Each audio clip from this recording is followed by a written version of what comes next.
Assalamualaikum warahmatullahi wabarakatuh. Sebelumnya perkenalkan, nama saya Ihsanil Fasihin dengan NIM 201201798. Baiklah, di sini saya akan menyampaikan materi yang berkenaan tentang perkawinan dan perkawinan terlarang di dalam syariat Islam. Yang dimaksud dengan perkawinan di dalam syariat Islam adalah dalam istilah agama, yaitu disebutkan dengan nikah. Apakah itu nikah? Nikah adalah melakukan suatu akad atau perjanjian untuk mengikatkan diri antara seorang laki-laki dan perempuan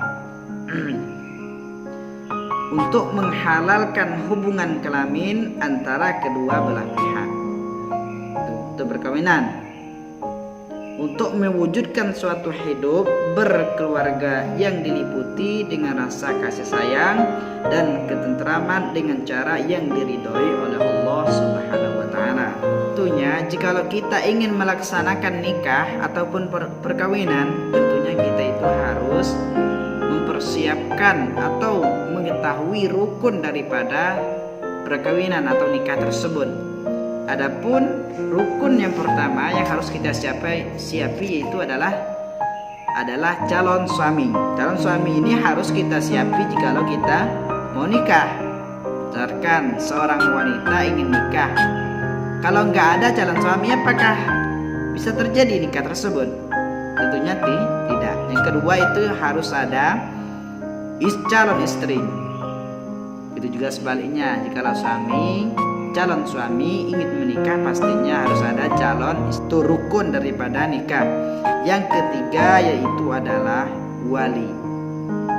Yang keempat itu adalah saksi. Saksi ini minimal itu adalah 2 orang minimal, kalau lebih bagus. Yang kelima adalah sighah. Apakah itu sighah? Itu adalah ijab dan qabul. Nanti wali ataupun saksi membacakan ijabnya, terus yang membacakan qabul itu adalah calon suami.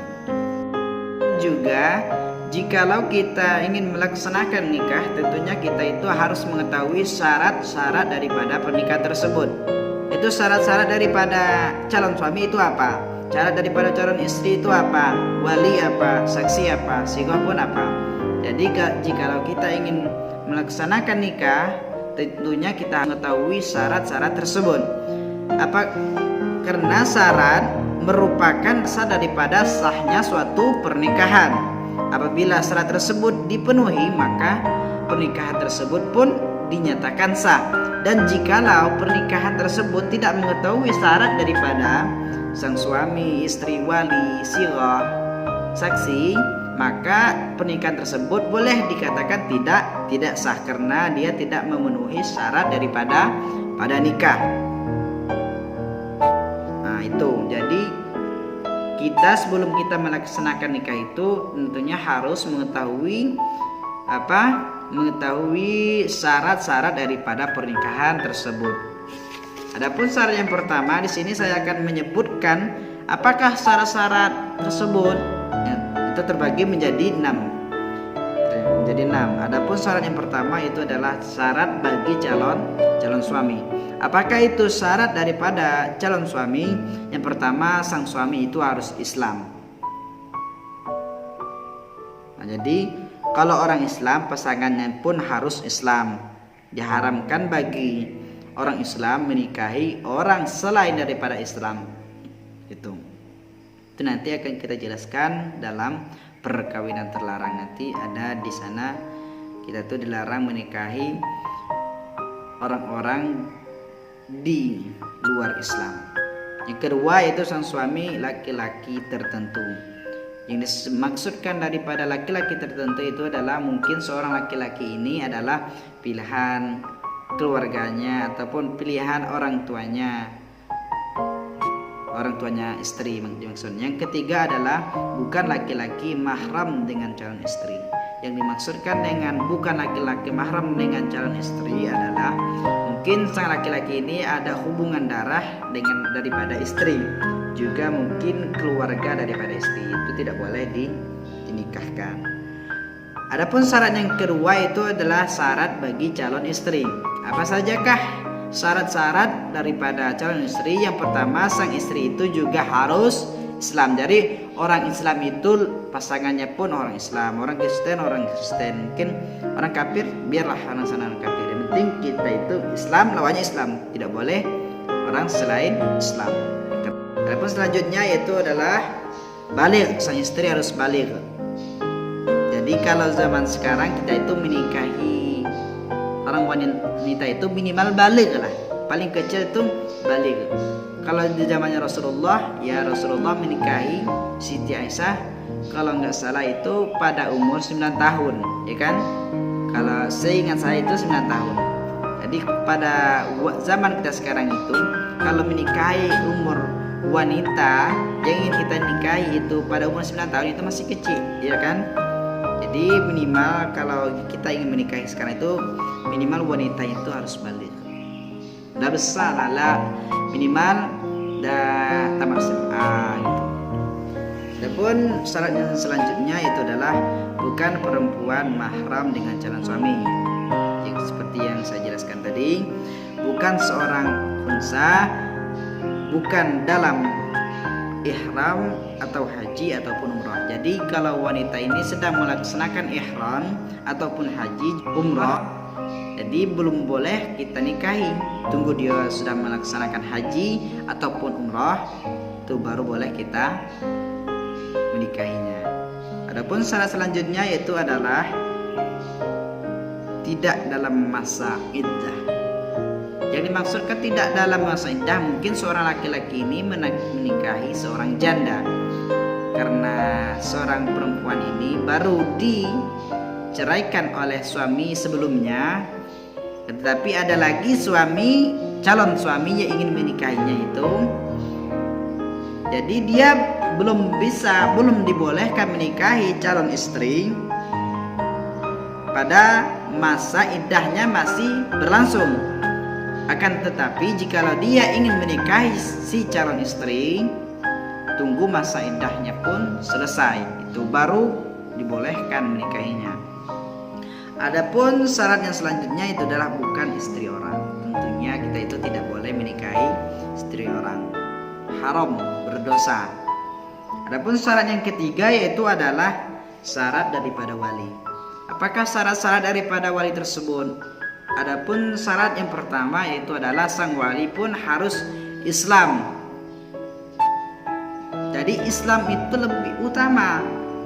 Dikarenakan orang Islam nikahnya kan nikah Islam. Jadi kalau nikah Islam, walinya itu Kristen, itu tidak sah. Adapun syarat yang kedua yaitu adalah laki-laki. Ketiga, baligh. Jadi kalau walinya itu masih kecil itu tidak disahkan. Adapun yang selanjutnya adalah bukan dalam ihram haji atau umrah. Walinya itu masa wali daripada nikahnya masih di Mekah, itu belum boleh. Syarat yang selanjutnya adalah tidak fasik. Selanjutnya adalah tidak cacat pikiran. Jadi seseorang bisa dijadikan wali karena pikirannya itu harus cerdas, pikirannya itu tidak cacat, dikatakan dalam kitab tadi. Adapun syarat yang selanjutnya adalah dengan kerelaan diri sendiri, bukan paksaan. Jadi kalau kita ingin menjadi wali, kita itu harus ikhlas, tidak ada paksaan ataupun perintahan. Pastinya diperintah juga kan, tetapi kita itu harus ikhlas melaksanakan untuk menjadi wali daripada nikah daripada saudara kita ataupun anak kita. Adapun syarat selanjutnya itu adalah sang wali harus merdeka. Adapun syarat yang selanjutnya yaitu syarat yang keempat, yaitu adalah syarat daripada saksi. Adapun syarat yang pertama yaitu adalah sang saksi itu minimal 2 orang. Yang kedua harus Islam. Yang ketiga berakal baligh. Yang keempat laki-laki. Yang kelima memahami lafaz daripada bacaan ijab dan qabul. Yang keenam dapat melihat, mendengar dan membaca. Yang ketujuh adil. Adil ini yang harus dimiliki daripada saksi.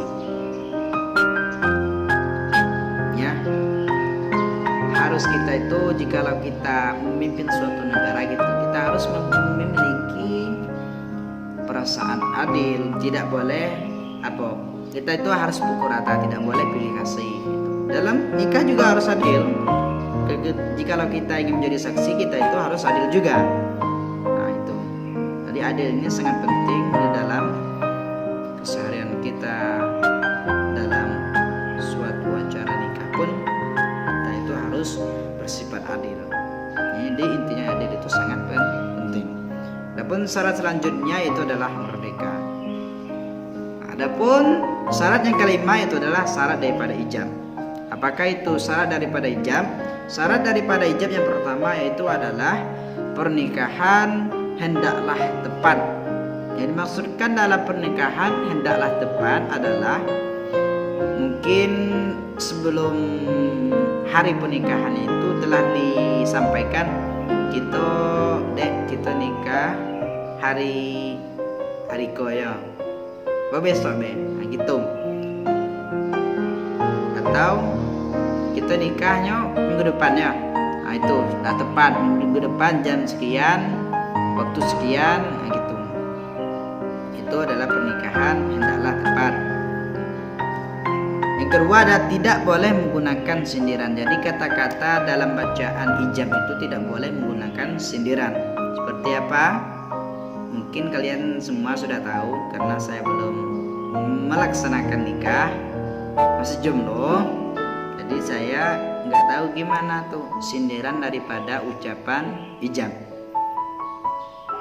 Pokoknya kata-kata sindiran itu bisa menyinggung hati daripada sang suami ataupun keluarga daripada sang suami ataupun istri. Jadi kita itu tidak boleh menggunakan kata sindiran daripada bacaan ijab. Jadi kalau bacaan ijab itu ya angkatuka azwajtuka bibinti hakada. Nah, itu tetap bacaan ijab itu telah ditentukan, pastinya sang saksi ataupun wali itu hafal daripada bacaan ijab. Adapun syarat yang selanjutnya itu adalah diucapkan wali atau wakilnya. Yang mengucapkan ijab ini adalah wali atau wakil daripada wali tersebut. Jadi selanjutnya tidak dikatakan dengan tempo seperti mut'ah. Jadi waktu kita membaca bacaan ijab itu kita tidak boleh mengatakan tempo pernikahan itu ataupun mut'ah. Nanti akan kita jelaskan daripada nikah terlarang nanti. Jadi waktu kita membaca ucapan ijab, kita tuh wali tidak boleh menyebutkan tempo pernikahan ini sampai kapan. Ya, itu tidak boleh. Adapun yang selanjutnya adalah tidak dilakukan taklid, itu ulang. Misalkan angkatuka azwajtuka itu tidak boleh gitu. Jadi baiknya gimana? Sang wali membaca dari awal sampai akhir, baru kabulnya nanti baru diulangi oleh sang suami. Adapun baiklah syarat yang keenam itu adalah syarat daripada qabul. Apa sajakah syarat daripada ijab qabul? Yang pertama ucapan mestilah seperti ucapan ijab. Makanya ucapan ijab sama qabul itu sama, cuman bedanya teman. Kalau ijab angkahtuka azwajtuka binti. Kalau bahasa Arab kan gitu. Kalau bahasa Indonesia nanti ada juga, tergantung adat tersendiri ucapannya gimana. Misalkan kalau di Jawa gimana, di Jakarta gimana, di Batangan saya di bagaimana itu. Adapun yang kedua tidak berkata sindiran. Yang ketiga tidak dilafalkan oleh calon suami. Yang keempat tidak dikata dengan tempo waktu. Kemudian tidak dikatakan taklid, menyebut nama calon istri, tidak diselangi oleh perkataan lain. Nah, di sini kita akan menjelaskan tentang dalil-dalil dan juga bagian daripada nikah yang dilarang dalam syariat Islam. Adapun bagian yang pertama yaitu adalah nikah sigor. Apakah itu nikah sigor? Seperti yang dijelaskan di dalam sabdanya Rasulullah sallallahu alaihi wasallam yang berbunyi, qala Rasulullah sallallahu alaihi wasallam, wasyigaru ayyakula ar-rajulu lirrajuli zawwajni ibnataka wa uzawwijuka ibnati aw zawwajni ukhtaka wa uzawwijuka ukhti, rawahu Muslimnya. Artinya nikah sigor adalah seseorang yang berkata kepada orang lain, nikahkan aku dengan putrimu, maka aku akan nikahkan kamu dengan putriku. Atau nikahkan aku dengan saudara perempuanmu, maka aku akan nikahkan saudara perempuanku dengan dirimu. Hadis riwayat Muslim. Jadi nikah seperti ini itu dilarang di dalam Islam. Kenapa? Masa tega kita punya anak dinikahi dengan dia. Aku punya anak nih cantik, kau ada kan, adik kan? Nah, itu tukaran dari nikah. Aku nikah dengan anak kau nikah dengan anakku. Terus baliknya, aku nikah dengan saudara perempuan kau, kau nikah dengan adik cewekku. Nah itu tidak boleh, dilarang dalam Islam. Ya, hadis sahih di atas menjadi dalil atas haram dan tidak sahnya nikah sigor. Adapun nikah bagian yang kedua yaitu adalah nikah tahlil. Apakah itu nikah tahlil? Nikah tahlil adalah menikahnya seorang laki-laki dengan seorang wanita yang sudah ditalak 3. Tadi ada seorang laki-laki ini kan sudah menikah sebelumnya. 3 kali diceraikan perempuan yang ingin dinikahinya tadi nih. Sudah 3 kali nikah, tetapi dia masih punya perasaan lagi ke dia. Jadi seorang wanita yang sudah ditalak 3 oleh suami sebelumnya, lalu laki-laki tersebut talaknya, hal ini bertujuan agar wanita tersebut dapat dinikahi kembali oleh suami sebelumnya setelah masa iddah wanita itu selesai. Jadi nikah seperti ini termasuk dosa besar. Sudah ditalak 3 itu tidak boleh lagi kita nikahinya. Kalau masih talak 1, talak 2 itu masih boleh. Seperti yang dijelaskan oleh Rasulullah sallallahu alaihi wasallam, qala Rasulullah sallallahu alaihi wasallam, la'ana Rasulullah sallallahu alaihi wasallam al-muhallil wal muhallal lahu, rawahu Abu Dawud. Artinya Rasulullah sallallahu alaihi wasallam melaknat al-muhallil dan al-muhallul lahu. Jadi Rasulullah aja melarang, sangat mengharamkan, melaknat. Setan beda dengan laknat. Itu karena sangat dilarang. Adapun bagian yang ketiga yaitu adalah nikah mut'ah. Jadi yang akan saya sampaikan, apakah itu nikah mut'ah? Nikah mut'ah adalah disebut juga nikah sementara. Jadi bagaimana itu nikah sementara? Nikah sementara itu seperti sebelum kita menikah itu kita akan melaksanakan suatu perjanjian kepada sang calon. Dek, kita nih nikahnya bentar beda, seminggu baik. Jadi kalau kita nikah seminggu itu nyampe enaknya baik nih laki-lakinya ataupun perempuannya. Atau itu nikah selama setahun baik, karena abang besoknya nikah lagi dengan itu kok. Wah, enak nian tuh. Nah, jadi nikah seperti ini sangat dilarang di dalam syariat Islam.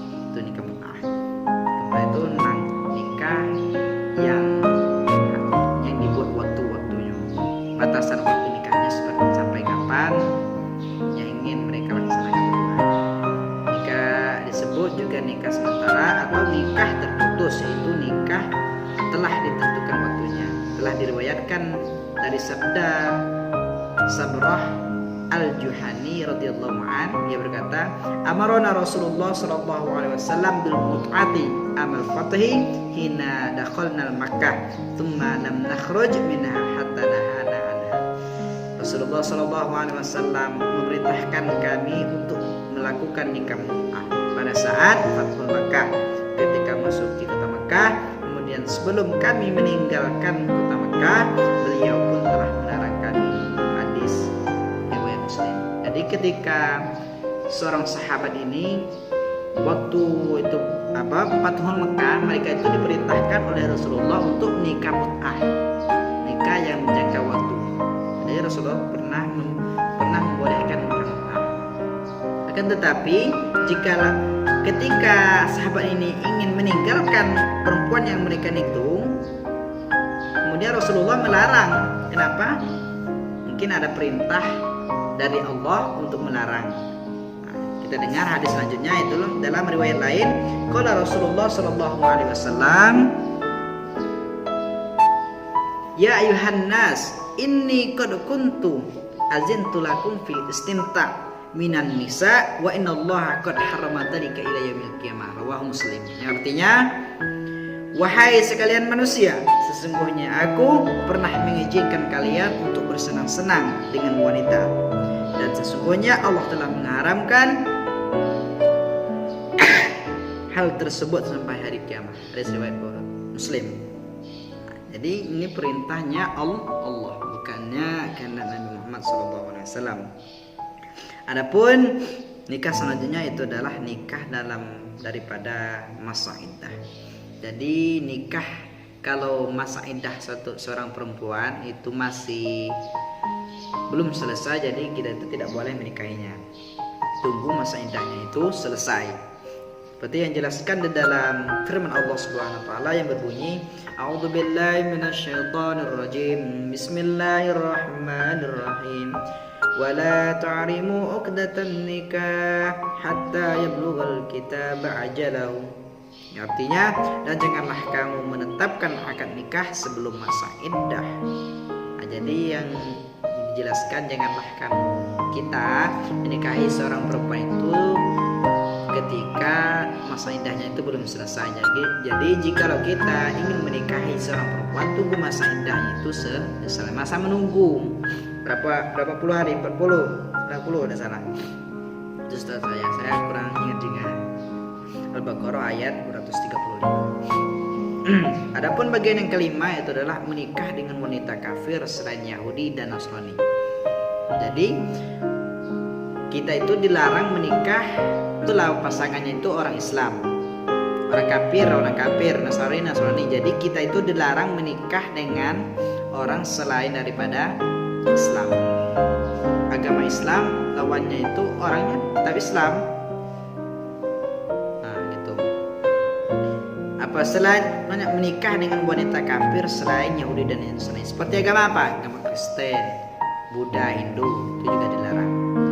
Firman Allah Subhanahu wa taala yang berbunyi, wala a'udzu billahi minasyaitonir rajim. Bismillahirrahmanirrahim. Wala tankihul musyrikati hatta yu'minna wala amatun mu'minatun khairum min musyrikatin walau a'jabatkum wala tankihul musyrikina hatta yu'minu wala 'abdun mu'minun khairum min musyrikin walau mu'jabakum ulaika yad'una ilan nar wallahu yad'u ilal jannah wal maghfirah biidnihi wa yubayyin ayatihi linnasi la'allahum yatadhakkarun. Artinya, dan janganlah kau nikahi perempuan musyrik sebelum mereka beriman.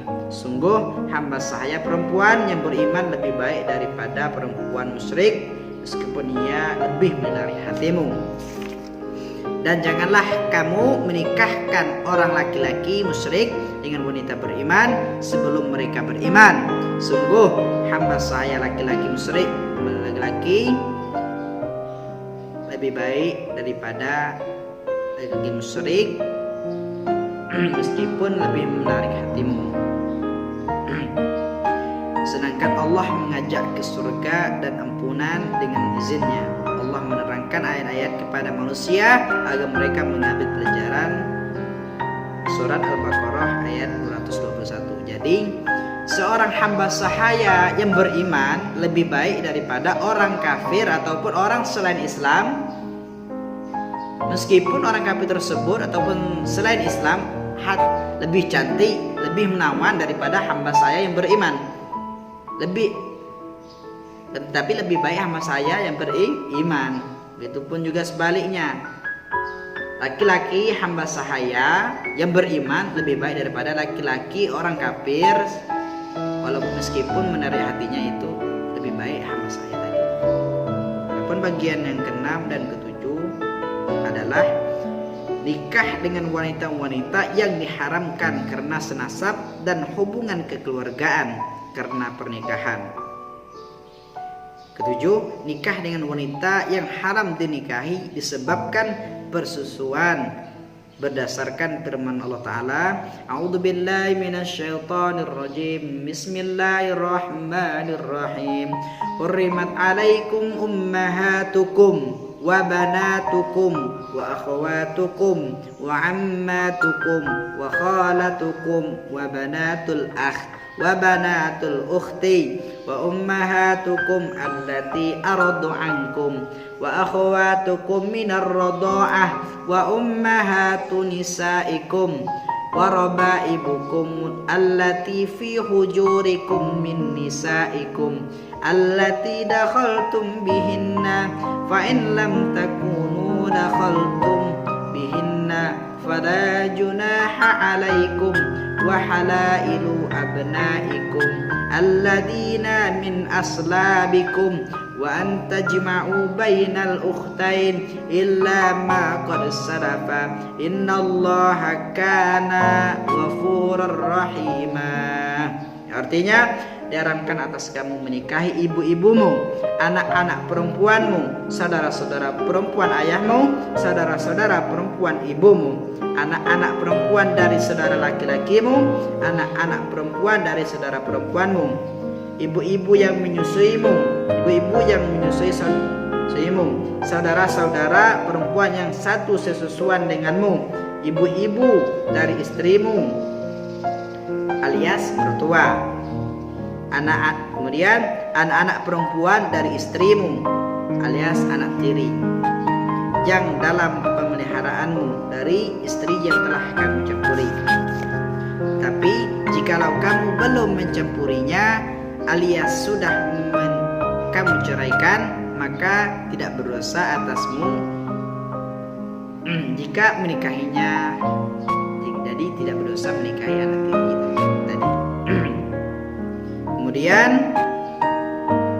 istri-istri anak kandungmu dan diharamkan mengumpulkan dalam pernikahan dua perempuan yang bersaudara kecuali telah terjadi pada masa lampau. Sungguh Allah Maha Pengampun, Maha Penyayang. Jadi kalau ada dua orang perempuan bersaudara, kita itu tidak boleh menyatukan tempatnya. Bagian yang ke-8 yaitu adalah nikah yang menghimpun wanita dengan bibinya, baik dari pihak ayahnya maupun dari pihak ibunya, seperti yang dijelaskan oleh sabda Rasulullah SAW yang berbunyi, la yajma'u bainal mar'ati wa ammatiha wa la bainal mar'ati wa khalatiha. Artinya, tidak boleh dikumpulkan antara wanita dengan bibinya dari pihak ayah, tidak juga antara wanita yang dengan bibinya dari pihak ibu. Adapun bagi yang ke-9 ialah nikah dengan istri yang telah ditalak 3. Wanita diharamkan bagi suaminya setelah talak 3. Jadi kalau sudah talak 3 itu seperti yang saya katakan tadi, itu sangat dilarang alias termasuk dosa besar kalau kita menikahinya lagi. Tidak dihalalkan bagi suami untuk menikahinya hingga wanita itu menikah dengan orang lain dengan pernikahan yang wajar, lalu terjadi cerai antara keduanya, maka suami sebelumnya dibolehkan menikahi wanita itu kembali setelah masa iddahnya selesai. Jadi ini ada perbolehan untuk menikahi wanita yang dulu pernah kita talak 3, kemudian kita nikahinya lagi. Kapan kita nikahinya? Misalkan wanita yang kita nikahi ini dulunya sudah kita talak 3, kemudian wanita itu menikah dengan suami barunya, nikah sah, kemudian terjadi perceraian dengannya, kemudian kita dibolehkan menikahinya. Jadi sebelum dia menikah, kita nikahi dia dulu itu belum boleh. Tunggu dia nikah dulu, kemudian cerai. Jadi waktu itu kita boleh untuk menikahinya, kan, tetapi tunggu masa iddahnya pun selesai. berdasarkan firman Allah Ta'ala yang berbunyi, A'udzu billahi minasyaitonir rajim. Bismillahirrahmanirrahim. Fa in talaqaha fala tahilla lahu min ba'du hatta tankiha zawjan ghairah. Fa in talaquha fala junaha 'alaihima ay yataraja'a dhanna ayyukima hududallah wa tilka hududullahi yubayyinuha liqaumi ya'lamun. Al-Baqarah ayat 230. Yang artinya kemudian jika ia menceraikan, maka perempuan itu tidak halal baginya sebelum ia menikah dengan suami yang lain. Kemudian jika suami yang lain itu menceraikannya, maka tidak ada dosa bagi keduanya untuk menikah kembali. Itu tadi. Jika keduanya berpendapat akan dapat menjalankan hukum-hukum Allah, itulah ketentuan Allah yang diterangkannya kepada orang-orang berpengetahuan. Ini sudah sang wanita ini memberi kesempatan untuk keempat kalinya, berarti kepada suami sebelumnya. Tapi kebanyakan kalau sudah talak 3, talak 2 saja sang istri itu tidak mau lagi. Kebanyakan ini sudah diberi kesempatan keempat. Wanita yang telah ditalak 3 kemudian menikah dengan laki-laki lain yang ingin kembali kepada suaminya, yang pertama, maka ketentuan adalah kan keduanya sudah bercampur, kemudian terjadi perceraian, maka setelah iddah ia boleh kembali kepada suami yang pertama. Baiklah, untuk bagian yang ke-10 adalah nikah dengan wanita yang masih bersuami. Jadi tentunya sudah jelas kalau wanita calon yang ingin kita nikahi itu masih ada suaminya, itu dilarang bagi kita untuk menikah dengan istrinya. Seperti yang dijelaskan, wal muhsanatu minan nisa'i illa ma malakat aymanukum, dan diharamkan bagi kamu menikahi wanita yang masih bersuami. An-Nisa ayat 24. Jadi orang-orang yang menikah dengan istri yang masih ada suaminya itu hanya orang yang tidak beriman, yang tidak tahu akan hukum Islam.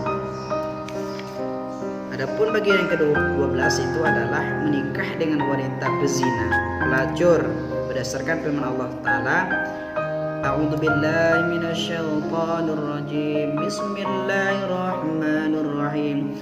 Az-zani la yankihu illa zaniyatan musyrikatan waz-zaniyatu la yankihuha illa zanin aw musyrikun wa hurrima dzalika 'alal mu'minin. Artinya, pezina laki-laki tidak boleh menikah kecuali dengan pezina perempuan atau dengan perempuan musyrik, dan pezina perempuan tidak boleh menikah kecuali dengan pezina laki-laki atau dengan laki-laki musyrik, dan demikian itu dilarang bagi orang-orang mukmin. An-Nur ayat 3. Jadi pezina laki-laki, pokoknya pezina lawannya itu seorang penzina. Jadi penzina ini boleh menikah dengan sesama penzina atau sesama pelacur, dan dibolehkan orang musyrik, orang kafir, orang Buddha, Kristen, itu silakan lah, sama-sama buruk juga dah. Bukan wajahnya dengan tengah. Seorang laki-laki yang menjaga kehormatannya tidak boleh menikah dengan seorang pelacur. Begitu juga dengan wanita yang menjaga kehormatannya berdasarkan firman Allah Ta'ala, al-khabithatu lil khabithain wal khabithuna lil khabithati wat tayyibatu lit tayyibina wat tayyibuna lit tayyibat ulaika mubarrauna mimma yaqulun lahum maghfiratun wa rizqun karim. An-Nur ayat 26. Yang artinya, perempuan-perempuan yang keji untuk laki-laki yang keji, dan laki-laki yang keji untuk perempuan yang keji pula. Sedangkan perempuan yang baik untuk laki-laki yang baik, dan laki-laki yang baik untuk perempuan yang baik pula. Mereka itu bersih dari apa yang dituduhkan orang. Mereka memperoleh ampunan dan rezeki yang mulia. Surah An-Nur ayat 26. Jadi Allah telah menetapkan orang-orang yang baik akan berpasangan dengan orang yang baik pula. Orang yang jahat akan berpasangan dengan orang yang jahat pula. Itu telah ditetapkan dalam firman Allah dalam surah An-Nur ayat 26. Namun apabila keduanya itu telah bertaubat dengan taubat nasuha, benar-benar taubat jujur dan ikhlas, dan masing memperbaiki dari dan boleh dinikahi. Jadi jikalau pelacur tadi atau pezina tadi telah bertobat, maka kita boleh menikah dengannya. Adapun bagian yang ke-13 yaitu adalah nikah dengan lebih dari 4 wanita, yang kalau Allah Ta'ala yang artinya, dan jika kamu khawatir tidak akan mampu aku adil terhadap hak-hak perempuan yatim, bila mana kamu menikahinya, maka nikahilah perempuan lain yang kamu senangi. An-Nisa ayat 3. Mungkin sekian teman-teman materi yang saya sampaikan pada hari ini, semoga bermanfaat bagi kita semua. Jadi jikalau kita ingin menikah, kita itu harus mengikuti aturan dalam Islam, harus memenuhi rukun dan syaratnya.